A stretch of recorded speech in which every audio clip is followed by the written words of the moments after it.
Paz, Senhor, povo. Peraí. Sabe essa luz da janela.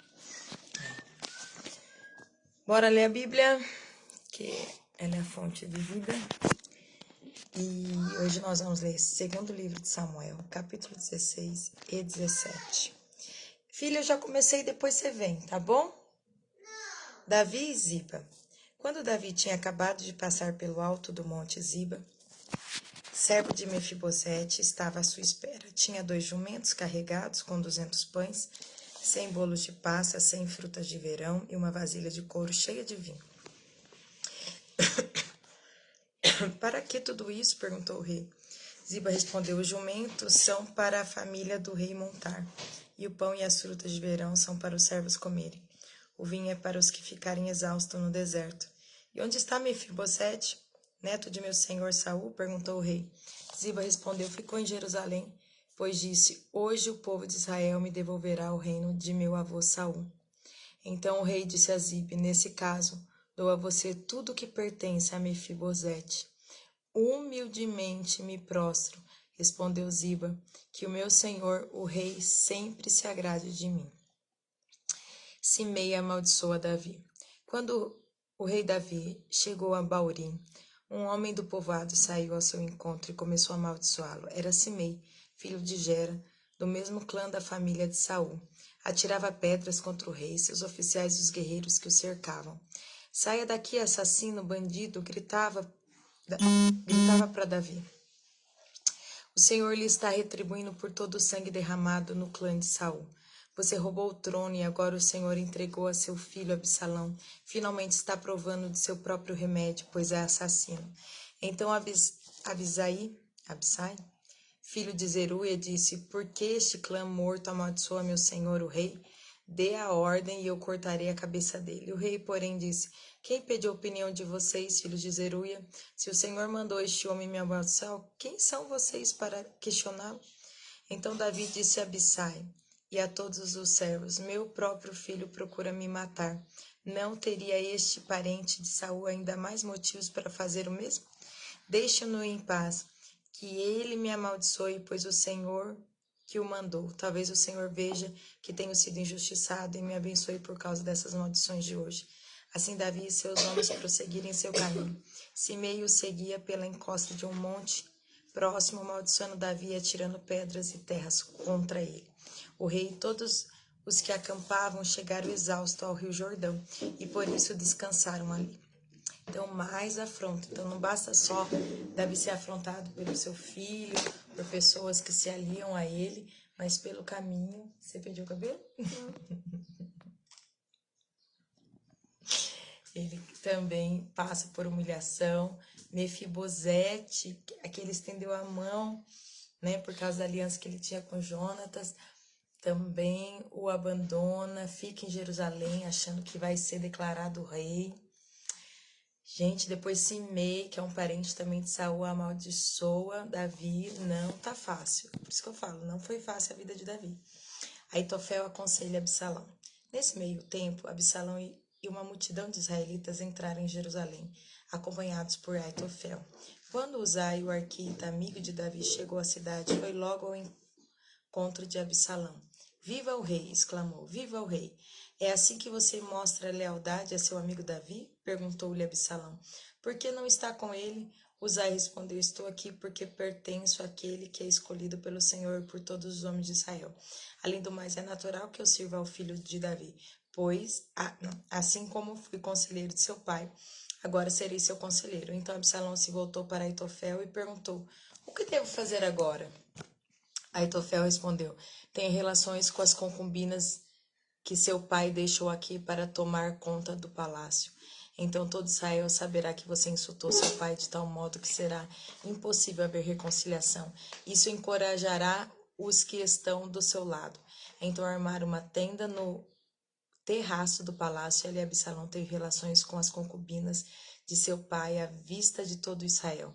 Absalão seguiu os conselhos de Aitofel, como Davi tinha feito, pois as palavras de Aitofel pareciam sábias, como se fosse um conselho dado pelo próprio Deus. Aitofel disse a Absalão, capítulo 17 agora: permita-me escolher 12.000 homens para sair em perseguição a Davi ainda esta noite. Eu o alcançarei enquanto está exausto e desanimado. Farei que ele entre em pânico e assim todos seus soldados fugirão. Então matarei apenas o rei e trarei todo o exército para o Senhor. A morte do homem a quem o Senhor busca lhe trará de volta os demais. Assim ficará em paz com todo o povo. O plano pareceu bom a Absalão e a todas as autoridades de Israel. Uzai contesta ao conselho de Aitofel. Depois, porém, Absalão disse: Tragam Uzai, o arquita. Vejamos qual é a opinião dele. Quando Uzai chegou a Absalão, lhe contou o que Aitofel tinha dito. Então perguntou: Qual é a sua opinião? Devemos seguir o conselho de Aitofel? Se não, o que você sugere? Uzai respondeu a Absalão: Desta vez o conselho de Aitofel está equivocado. O Senhor conhece seu pai e os homens dele. São guerreiros valentes. No momento, estão tão furiosos quanto uma ursa da qual roubaram os filhotes. E lembre-se de que seu pai é um dos soldados experiente. Ele não passará a noite com o povo. É provável que não passará a noite com o povo. É provável que já esteja escondido em alguma cova ou caverna. Quando ele sair e atacar e alguns de nossos soldados forem mortos, a notícia de que os homens de Absalão foram massacrados se espalhará.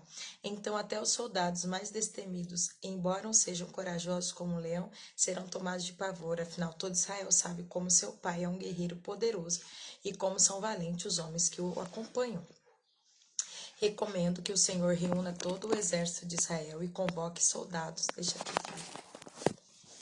desde Dan ao norte até Berseba ao sul, tão numerosos quanto a areia de praia. Aconselho também que o Senhor mesmo vá à frente das tropas. Quando encontrarmos Davi, cairemos sobre ele como o orvalho cai sobre a terra. Nem ele, nem nenhum de seus homens sobreviverão. E caso Davi consiga escapar para alguma cidade, o Senhor terá todo Israel sob seu comando. Levaremos cordas e arrastaremos os muros das cidades para o vale mais próximo, até que não reste uma pedrinha sequer. Então Absalão e todos os homens de Israel disseram: O conselho de Uzai é melhor que o de Aitofel, pois o Senhor havia decidido frustrar o sensato conselho de Aitofel a fim de trazer desgraça sobre Absalão. Uzai avisa Davi. Uzai contou aos sacerdotes Zadok e Abiatar o que Aitofel tinha dito a Absalão e às autoridades de Israel e o que ele próprio havia aconselhado. Rápido, disse ele aos sacerdotes: Encontre Davi, insistam para que ele não passe essa noite nos pontos de travessia do Jordão, mas que atravesse o rio e vá para o deserto. Do contrário, ele e todos que o acompanham morrerão. Jonatas e Ahimaas haviam ficado em Rogel, para não serem vistos entrando e saindo da cidade. Tinham pedido que uma serva lhes trouxesse a mensagem que deviam transmitir ao rei Davi. Contudo, um rapaz os viu em Rogel e avisou Absalão. Por isso fugiram depressa para Baurim, onde um homem os escondeu dentro de um poço em seu quintal. A esposa desse homem estendeu um grande pedaço de pano sobre o poço e em cima espalhou grãos de cereal para secar ao sol, para que ninguém suspeitasse que estivessem ali. Os homens de Absalão chegaram e perguntaram à mulher: Você viu Ahimaas e Jonatas? A mulher respondeu: Estiveram aqui, mas atravessaram o riacho. Os homens de Absalão os procuraram sem sucesso e voltaram para Jerusalém. Jonatas e Ahimaas saíram do poço e correram para onde o rei estava. Depressa, disseram ao rei: Atravesse o Jordão ainda esta noite. E lhe contaram que Aitofel havia aconselhado que ele fosse capturado e morto. Então Davi e todos os que acompanhavam atravessaram o rio durante a noite e chegaram a outra margem antes do amanhecer. Quando Aitofel viu que Absalão não havia seguido seu conselho, selou seu jumento, foi para sua cidade natal, pôs seus negócios em ordem e se enforcou. Assim morreu e foi sepultado no túmulo da família. Davi chegou logo a Manaim. A essa altura, Absalão havia reunido todo o exército de Israel e conduzia as tropas até o outro lado do Jordão. Absalão havia nomeado Amasa para comandar seu exército em lugar de Joabe. Amasa era primo de Joabe. Seu pai era Jéter, um ismaelita, e sua mãe Abigail era filha de Naás, irmã de Zeruia, mãe de Joabe. Absalão e o exército israelita acamparam na terra de Gileade. Quando Davi chegou a Manaim, foi recebido por Sobi, filho de Naás, e Rabá dos Abonitas, e por Maquir, filho de Amiel, de Lodebar, e por Barzilai, de Rogelim, em Gileade. Agora a Ana vai ler o 28 e 29. Sempre.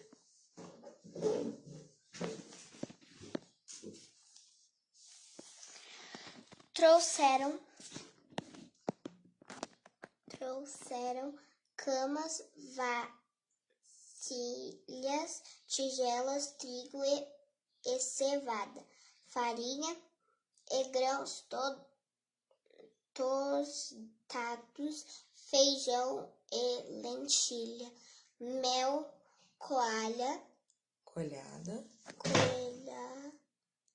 ovelhas e queijo para Davi e os que o acompanhavam, pois disseram, vocês devem estar muito famintos, cansados e sedentos,